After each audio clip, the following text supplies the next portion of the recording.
To understand the rifle platoon, you must first understand the organization of its basic building block, the rifle squad, something that was covered in my first video.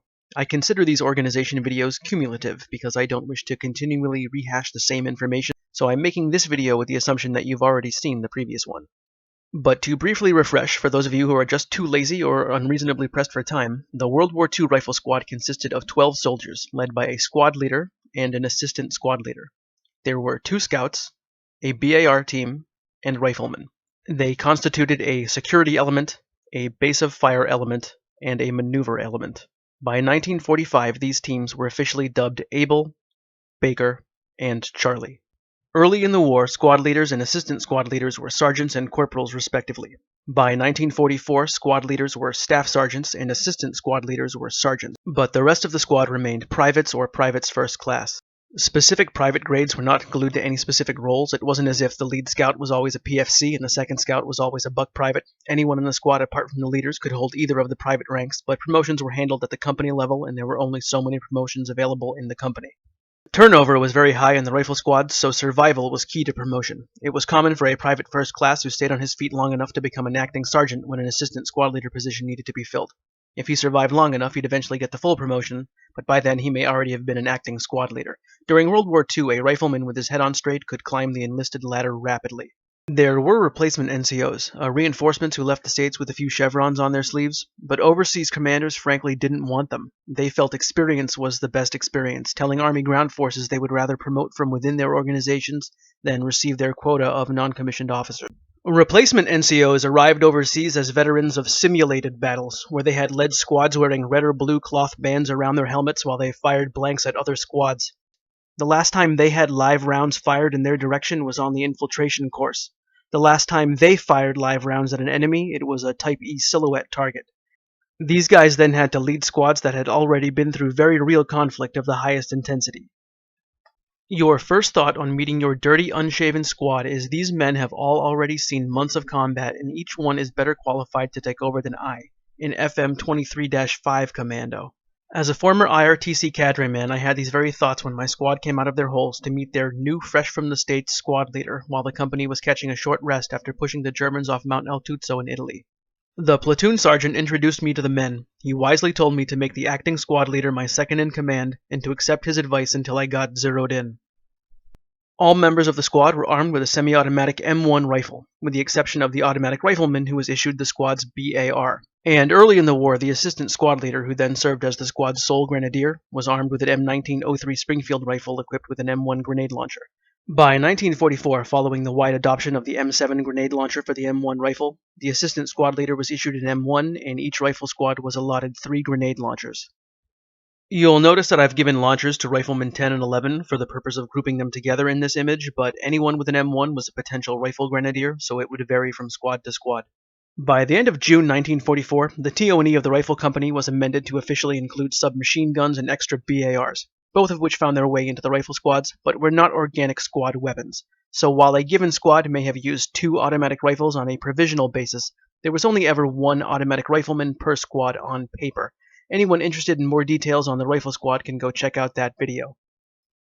The rifle platoon consisted of 3 such squads, called 1st Squad, 2nd Squad, and 3rd Squad, as well as a command and control element which was initially called the Command Group, but came to be known as Platoon Headquarters. The Platoon Headquarters element familiar to most GIs was comprised of 5 soldiers. The platoon was led by a platoon leader. The position was sometimes referred to as the platoon commander, as it still is in the Marine Corps as well as in other militaries around the world, but the U.S. Army settled on the title platoon leader. Perhaps they saw a political, psychological, or propaganda value in christening lieutenants leaders rather than commanders. Who knows? The motto of the infantry school at Fort Benning is, "Follow me," and not, "I'll be right behind you." Confoundingly, the Army TO&Es throughout World War II label him the platoon commander, but the field manuals tended to heavily favor platoon leader. The platoon leader is responsible for the training, discipline, control, and tactical employment of the platoon. It must be trained to accomplish its mission decisively and to function as an effective unit in the military team.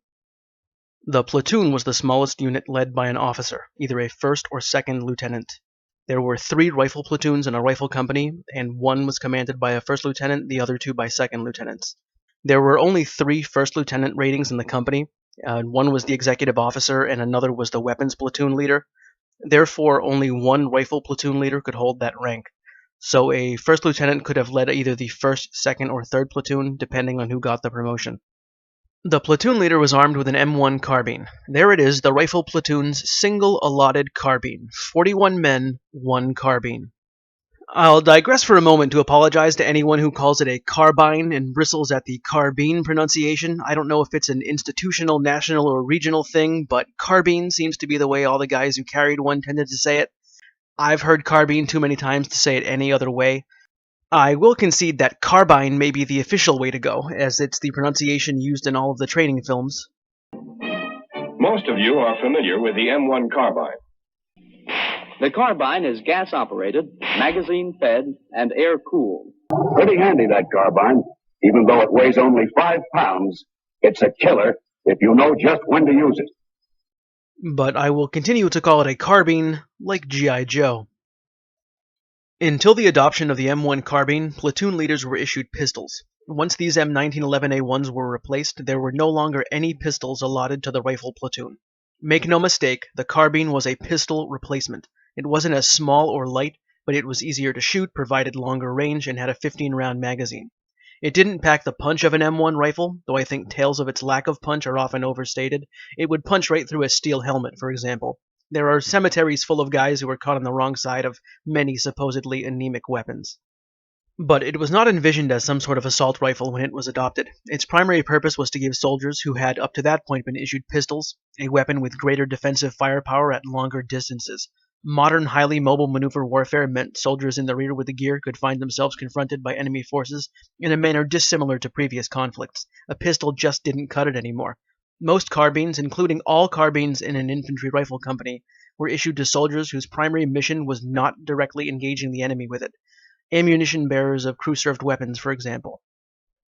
I won't say carbines never found their way into rifle squads. 15 rounds of 30 caliber carbine could be very handy in the close quarters of a house-to-house fight, or it may have been just a ticket during a short-range jungle ambush, but it was not without its limitations. It couldn't drill a hole nor reach out and touch someone like a full-size rifle cartridge. I have heard unjustified criticism of the carbine, criticism arising mainly from misconception of its mission. It was most useful in the street fighting in casino, where snap shooting out of windows at fast-moving targets at close range was common. But the carbine is definitely meant to be a short-range weapon, and is, and too many men waste ammunition and expose their position by firing a carbine at ranges at which it is ineffective. The M1, on the other hand, is popular with everyone. Men should learn in training that trees are not cover. The M2 bullet will penetrate 2 and sometimes more coconut trees standing in a grove. A Japanese soldier who takes cover behind one is fair game for a rifleman, though not for the man with a carbine. When the carbine is used properly in lieu of a pistol, it becomes a dangerous and accurate weapon. But when it is used in place of the M1 rifle, a grave mistake has been made. Always remember that any target that can be hit with a carbine can also be hit with an M1 rifle, but the reverse is not true. So while your old Uncle Frank may have carried a carbine as an assistant squad leader, the lieutenant was the only man in the rifle platoon officially meant to carry one. His main concern in combat was maneuvering his squads rather than firing on the enemy himself. Most platoon leaders were not graduates of West Point. They were more often than not graduates of OCS, Officer Candidate School. These were soldiers selected for their command potential and put through an intensive leadership course. You may have heard them referred to usually derisively as 90-day wonders, which is a bit of a misnomer as the typical World War II OCS training cycle was actually 17 weeks.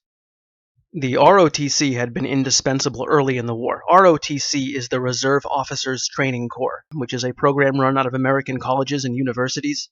There was a massive call-up of reserve officers after Pearl Harbor, and the vast majority of reserve officers in total during this stage of rapid expansion, had been commissioned through the ROTC. But the ROTC program was eventually curtailed, as the Army couldn't wait 4 years to train new officers. Those men who were initially draft deferred were needed in the military sooner rather than later. Consequently, inductees who had received basic ROTC training as students had the opportunity to complete their advanced training at an officer candidate school once in the Army. There was a time in 1943 when OCS spots were almost entirely filled with candidates who'd arrived with a partial ROTC background. By 1944, once combat operations were in full swing in Western Europe, there was a startling need for replacement officers, and most of these guys were traditional OCS graduates selected from the enlisted ranks.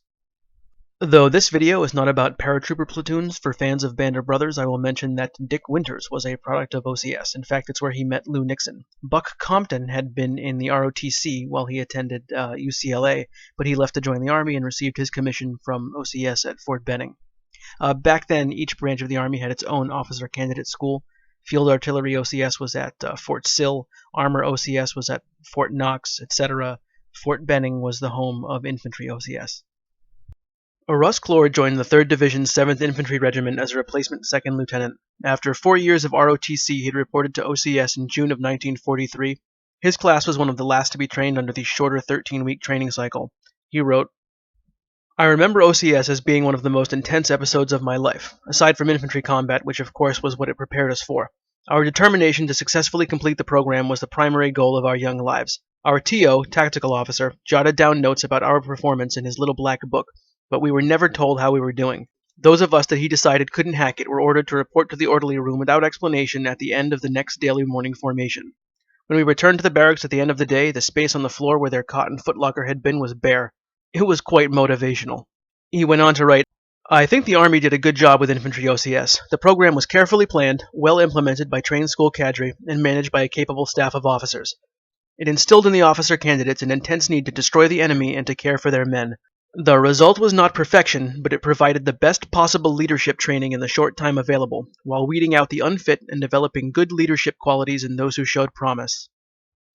These newly minted platoon leaders needed a steady hand to guide them while they got zeroed in, which brings us to the next man in line, the Platoon Sergeant.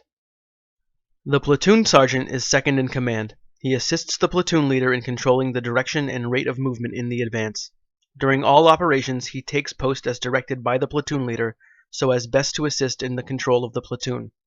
He replaces the platoon leader when the latter is not with the platoon or becomes a casualty. Platoon sergeants at the start of the war were staff sergeants, but when squad leaders jumped from sergeant to staff sergeant, platoon sergeants were bumped up to technical sergeants. For those viewers scratching their heads because they're better versed with the modern U.S. Army, the rank of technical sergeant was renamed Sergeant First Class in 1948. The dynamic between platoon leader and platoon sergeant is well explained by William Meller in his memoir Bloody Roads to Germany. The platoon leader was supposed to give the orders, and the sergeant saw that they were carried out. The platoon leader and the platoon sergeant were closely allied. The platoon sergeant was really the key, as he usually had all the combat experience and general know-how. He did his best to keep the officer out of trouble, which also kept us out of trouble. We learned to depend on the platoon sergeant. Infantry platoon sergeants were technical sergeants, highly regarded and worth their weight in gold. He was our backbone. Don't leave home without one. The reason for this was simple. The platoon sergeant came up through the ranks. By the time he had earned 5 stripes, he had had combat experience and been around for some time. He had already been a squad leader and understood the duties. He had been a rifleman and knew the hazards. Just the fact that he was still alive spoke for itself. They couldn't all be Commando Kelly, but one of them was. You know how in World War II movies soldiers will grab mortar rounds, pull the pins, strike them against something, and then heave them at the enemy? This guy famously did that, among other things. Talk about climbing the enlisted ladder rapidly. He was Private Kelly when he earned his Medal of Honor in September of '43. When he was decorated in March of '44, he was a 23-year-old technical sergeant. 6 months from PFC to tech sergeant. Those familiar with modern platoon organization may be surprised to learn there was once a second NCO in Platoon Headquarters, the Platoon Guide. The Platoon Guide prevents straggling and enforces orders concerning cover, concealment, and discipline. His position is usually in rear of the platoon, where he observes the situation on the flanks and rear. He checks ammunition expenditure and takes advantage of every opportunity to have ammunition replenished. He was basically an assistant platoon sergeant and was sometimes referred to as such. So if you ever come across an account in which an assistant platoon sergeant is mentioned, what they are actually talking about is the Platoon Guide. He held the same rank as a squad leader, so by 1944, the Platoon Guide was a staff sergeant. A promotion to Platoon Guide was a lateral promotion, seen as a step up from squad leader, if only in terms of responsibility, rather than actual rank. So there was no bump in pay, but the Platoon Guide became the acting platoon sergeant when circumstances caused a vacancy in that position.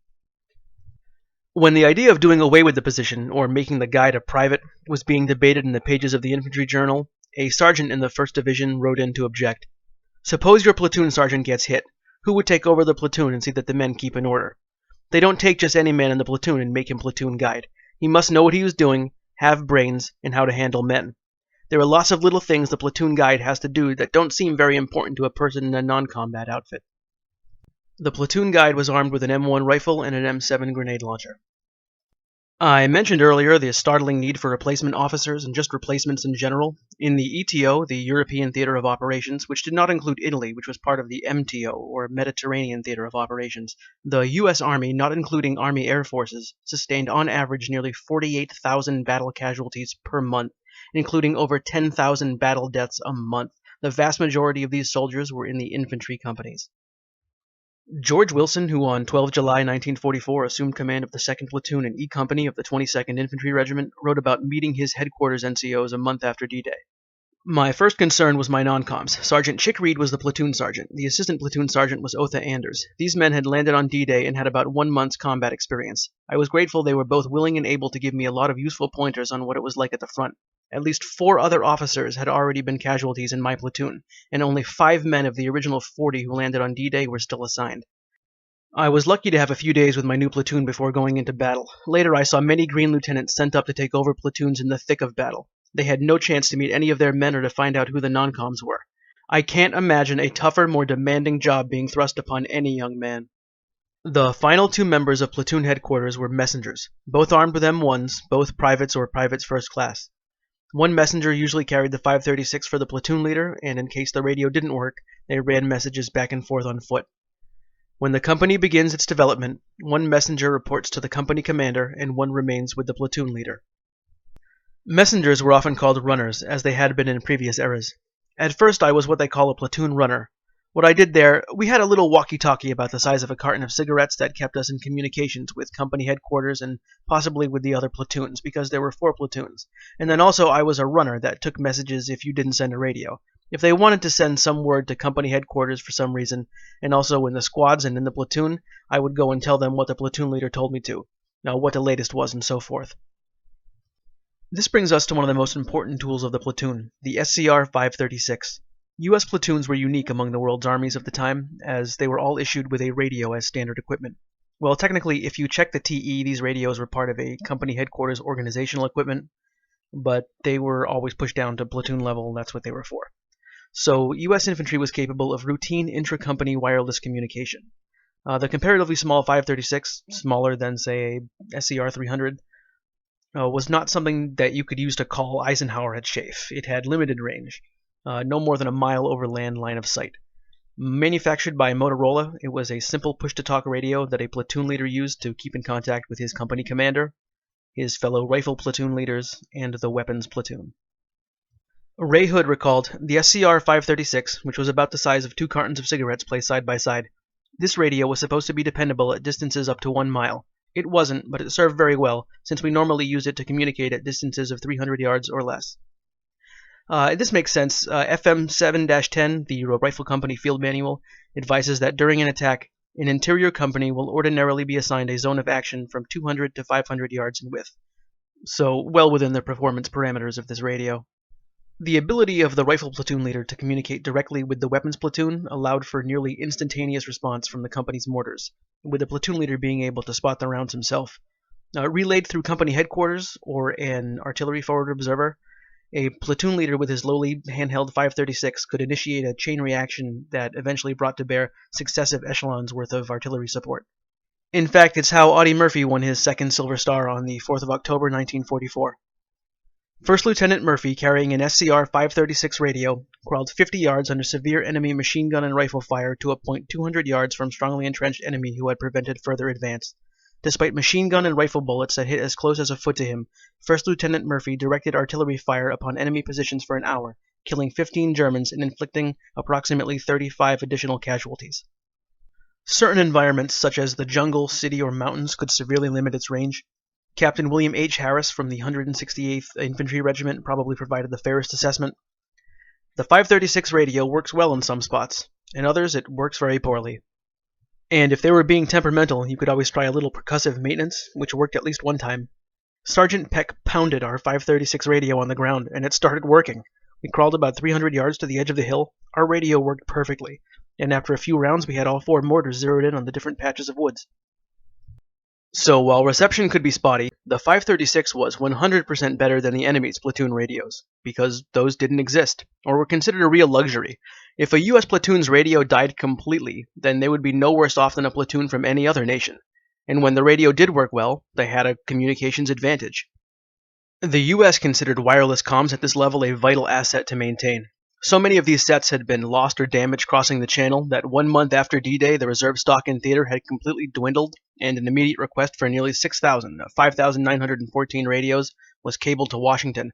They were then emergency airlifted from the United States directly to Normandy. The technical manual for the SCR-536 dubbed it the handy-talkie rather than walkie-talkie, which was the moniker given to backpack models which allowed soldiers to both walk and talk. Somewhere along the way, the two nicknames blurred and handheld radios became known as walkie-talkies. Honestly, outside of manuals, official histories, and corporate advertising, it doesn't seem to me as if anyone ever really used the term handy-talkie all that much. Another item there was only one of in the platoon was a sniper rifle. The sniper rifle used by the U.S. Army in World War II was the M1903A4, a variant of the normal 03 Springfield rifle. The 03A3 specifically. The Army never adopted the M1903A1 used by the Marines. That's the Springfield with the obscenely long 8-power telescope that looks like it could be used to shoot an astronaut out of orbit. The Army's A4 mounted a much more modest scope with a 2.75 times magnification, a military model of the commercial Weaver 330 series. Wartime expediency necessitated the off-the-shelf nature of the components. The standard scope was the Weaver 330C, which was adopted as the M73B1. Consequently, the most common complaint about the sniper rifle was the scope's apparent lack of ruggedness. It wasn't sufficiently GI-proof. Opinion seems to weigh heavily against the sniper equipment we are using here. The sniper gun is the 03A4 with the 330 Weaver scope.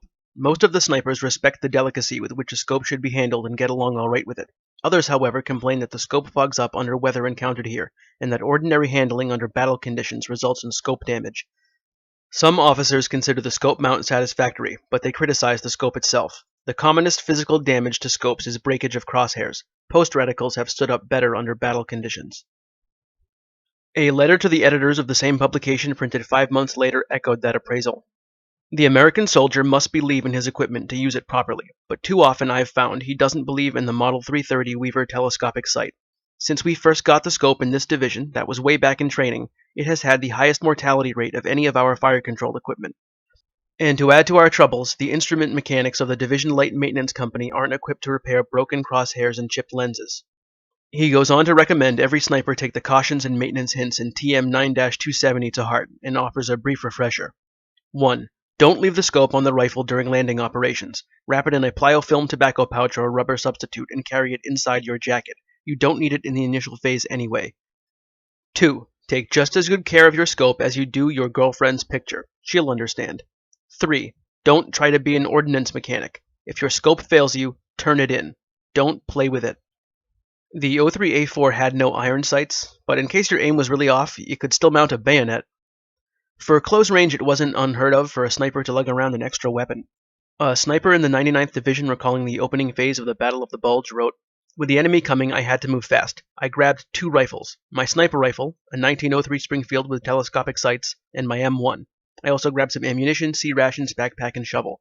My duties as a sniper had me often going out alone, thinking for myself in order to fulfill my mission and at the same time stay alive. Once again, my training kicked in." You'll sometimes hear that the U.S. Army had no trained snipers during World War II, which isn't quite true. Sniper training in World War II was a decentralized affair, so depending on how much stock a particular unit put into sniping, a sniper's level of training could vary widely. It is true that the U.S. Army Sniper School was not permanently established until the 1980s, but before then it was up to individual units to select the best shots in the platoons to receive some specialized sniper training. When selecting men to be trained as snipers, special care must be taken to obtain individuals capable of acting on their own. This means steady nerves, physical strength and agility, patience and judgment. Above all, they must possess good eyesight and be natural marksmen. Max Gendelman, that sniper who carried 2 rifles, joined the 99th as a replacement after being selected for sniper training in the UK. One morning during our daily training, I was approached by an officer and taken aside. I wondered what I had done. He introduced himself, ordered me at ease, and said my name had been given to him as being a good candidate for further training as a sniper. The training course was 6 weeks long and given there in England. Keep in mind, after a few months overseas, the sniper rifle may have found its way into quite a few hands, and could end up in the hands of an individual with no sniper training. But there were schools set up to train new snipers in theater.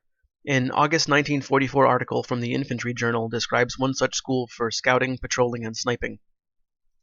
The instructors were sincere and the students earnest. These men had all learned that war is a pretty grim business. On exercises, the enemy was represented by school troops completely outfitted in captured German uniforms and equipment. The students had already learned to think of the foe as a German, and this realism heightened the realism of the exercise. Marksmanship was the objective of the sniper's course. Each student shot his own .03 rifle. In addition to mastering the technique of his weapon, he learned all the other things a sniper should know. The range was laid out so that both downhill and uphill targets could be shot from the same firing point. The aforementioned all the other things a sniper should know were laid out in the field manual covering the subject, FM 21-75. The relevant section is only 13 pages, but it details the conduct of some exercises in camouflage, movement, spotting targets, etc. For example, the World War II iteration of the familiar stalking exercise is described as follows. In a suitable area, the instructor selects a starting point and places a target visible at 700 yards. The men being trained wear sniper suits or suitable camouflage. They are required to carry their rifles and approach the target using covered and concealed routes. They must move to the nearest cover position from which the target can be engaged. On varied terrain, this will normally be at ranges of 200 yards or less. Two observers, one with binoculars, take up positions at the target. Each time the stalker is seen, a red flag is waved. The stalker stops, and an assistant drives a stake in the stalker's position. This procedure continues until the stalker reaches a suitable firing position. He then signals the instructors to clear the target area, and the stalker fires on the target. The target is marked. The instructor then proceeds with the man to each stake and points out how he exposed himself. This exercise is repeated until the stalker can approach the target without being picked up. This manual identifies two types of snipers, mobile snipers and stationary observer snipers. Mobile snipers. The mobile sniper acts alone, moves about frequently, and covers a large but not necessarily fixed area. He may be used to infiltrate enemy lines and seek out and destroy appropriate targets along enemy routes of supply and communication. It is essential that the mobile sniper hit his target with the first round fired. Therefore, although the mobile sniper must be an expert shot at all ranges, he must be trained to stalk his target until he is close enough to ensure that it will be eliminated with his first shot. Stationary observer snipers. Teams of two snipers may work together, operating sniping posts assigned definite sectors of fire. One man acts as observer, designating the targets discovered to the firer and observing the results of the fire. Using field glasses, the observer maintains a constant watch. Because this duty is tiring, it is necessary that the observer and the sniper exchange duties every 15 to 20 minutes.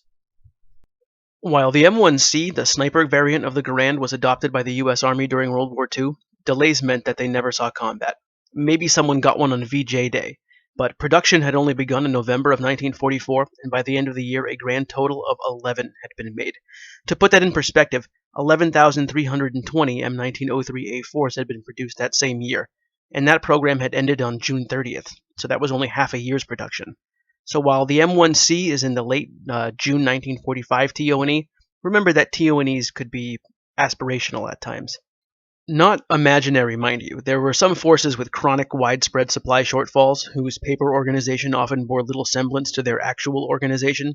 There were always local shortages of certain items at certain times, but generally speaking, U.S. units could rely on their complete allotment of equipment. But in the case of newly adopted items, these could take some time to filter down to the tip of the spear. This video depicts the by-the-book rifle platoon, but as I've said before, strict adherence to the tables was not always found in the field. Platoon Leader Lee McMillan Otts of G Company 328th Infantry Regiment shows this when describing the assistant squad leader in his first squad. Warren had been a BAR man, and although as a sergeant he wasn't supposed to carry one, he still wouldn't give it up. That was all right with me because I believed in every man choosing his own weapon as far as it was practicable. Later he fastened a pistol grip of a German burp gun to the forestock of his BAR so he could shoot it like a Tommy gun. And it didn't stop with Sergeant Warren's BAR. The table of equipment, TE, called for the platoon leader to be armed with a carbine, but I also carried my personal pistol. Since we were seldom up to authorized strength in men, we usually carried more equipment than the TE called for. My platoon sometimes had 2 bazookas rather than 1, and as many as 6 BARs instead of the allotted 3. While 1 automatic rifle was enough for many squads, some platoons didn't stop at 2 per squad. A platoon sergeant from yet another G Company, this time the 119th Infantry Regiment, recalled, Each platoon of Company G had a slightly different character regarding weaponry preference. Our platoon had no particular love for the Browning automatic rifle, BAR. It was a 21-pound load to carry and a weapon that required constant maintenance to keep it operational. Each of our 3 squads was issued a BAR. However, the 3rd platoon thought the BAR was a great weapon, and almost every 3rd man in the platoon carried one. Sergeant Frank Wees, the 3rd Platoon Sergeant, carried one and encouraged the weapon's use. There were about 14 men with BARs in Weese's platoon, and the remainder with M1 rifles. Some men proved particularly adept at getting their hands on wish list items. One such man was Fred Galooly, who was the platoon guide in Lieutenant Ott's 2nd platoon. We started gathering things in case we were ordered to make a push into the next block, and I just turned Galooly loose to get what he could. We ended up with 3 bazookas, 2 flamethrowers, 19 Bangalore torpedoes, 3 1-pound and 2 40-pound cone-shaped charges called beehives, booby traps, TNT, Composition C, cases of grenades, and thousands of rounds of machine gun, rifle, and carbine ammunition. There was only one thing Galooly didn't have that he wanted: a tank. While each company eventually had 15 official automatic rifles, a doctrine prevented the addition of a belt-fed light machine gun to the rifle squads, as had been done by the Germans. The U.S. Army of that era was obsessed with speed and mobility, and as such they had no desire to place crew-served weapons in the rifle platoon. A military review article detailing infantry organization, printed at the end of 1945, says of the rifle squad, "This is a highly mobile unit in that it is not armed with anything heavier than the Browning automatic rifle, BAR. Its armament consists of 11 M1s and 1 BAR. The squad is built on mobility and morale." The same article goes on to note, "The rifle platoon is just 3 rifle squads with a control headquarters. Because the platoon has no weapons other than those in the squads, its mobility is the same as a squad, a compact, maneuverable unit equipped to carry out the mission of close combat." That being said, the platoon was often augmented by attached weapons and personnel. The wartime army was built with maximum modularity in mind, to preserve manpower yet provide flexibility. So bazookas, machine guns, a light mortar, forward observers for artillery or heavy mortars, engineers could all be attached to a rifle platoon depending on its mission. Looking at a U.S. platoon on paper, it may seem as though the rifle squads had no machine gun support and had to rely solely on automatic rifles, but rifle platoons were usually supported by a machine gun section from either the company's weapons platoon or the battalion's heavy weapons company, who not infrequently used light machine guns on the attack instead of their heavy water-cooled Brownings. I won't get into it here, but long story short, there were enough machine guns in a World War II battalion to have a couple supporting every platoon on the line, assuming a typical 2-up 1-back deployment. The bazooka situation changed a few times during the war. At one time there were 3 in each rifle company, all located in the weapons platoon. Then those were deleted and 5 rocket launchers were added to the company headquarters as unassigned weapons that could be attached to the platoons as needed, and that's pretty much where things stood when the war ended.